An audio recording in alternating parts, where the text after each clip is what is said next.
জীবনের এই শরীরের যে রক্ত, প্রতিটি ফোঁটা রক্তবিন্দু দিয়ে ভালোবাসে এবং বুক ফুলিয়ে চলি। বাংলাদেশ, আমাদের মুরব্বীরা এই দেশকে স্বাধীন করেছে, দেশকে মুক্ত করেছে হানাদার বাহিনীর কাছ থেকে।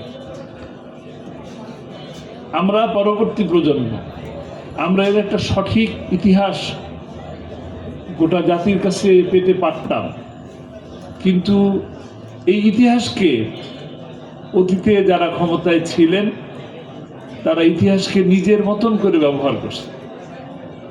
আজকে আমি স্মরণ করি শরীফ ওসমান হাদিকে, যে কিনা সত্যের কথা বলতে যে জীবন দিয়েছে। আল্লামা সাঈদী তার স্টেজের মধ্যে কথাটা বলতেন যে গুলি আসবে, বুক পুঁতে নেব।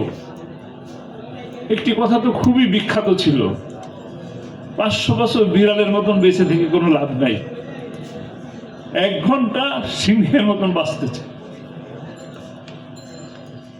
কিন্তু আমার প্রশ্ন, তাকে মারার জন্য তো স্টেজে মারতে পারতেন, বাড়িতে এসে মেরে ফেলতে পারতেন।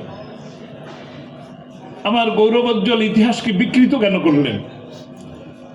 আমি আজকের নির্বাচিত মাননীয় প্রধানমন্ত্রী এবং আজকের জাতীয় সংসদের কাছে প্রশ্ন রাখবো, আবেদন রাখবো, দাবি রাখবো, স্বাধীনতার ঘোষক এটাকে নিয়েও যেভাবে বিকৃত করা হয়েছে, সরকারের পক্ষ থেকে তাকে যে উপাধি দেওয়া হয়েছে সেই উপাধি পর্যন্ত তারা ফ্যাসিস্টরা নিজের গদিকে সংরক্ষণ করার জন্য, কুক্ষিগত করার জন্য তাকে হেনস্থা বা এমন কোনো কথা, অপমানজনক কথা, এমন কোনো কথা বাদ রাখেন নাই যেটা শহীদ প্রেসিডেন্ট জিয়াউর রহমান সম্পর্কে বলেন নাই। আমি প্রতিশোধের কথা বলবো না, কিন্তু আগামী যে প্রজন্ম, আমরা যতটুকু দেখে আসছি আর এখন যারা আছেন তারা তো কিছুই দেখেন নাই, তারা 24 দেখছেন।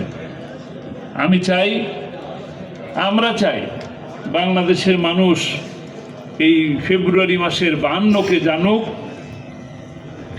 আবার মার্চের 71কে জানুক, সেই সাথে বাংলাদেশের মানুষ 24কেও সঠিকভাবে জানুক।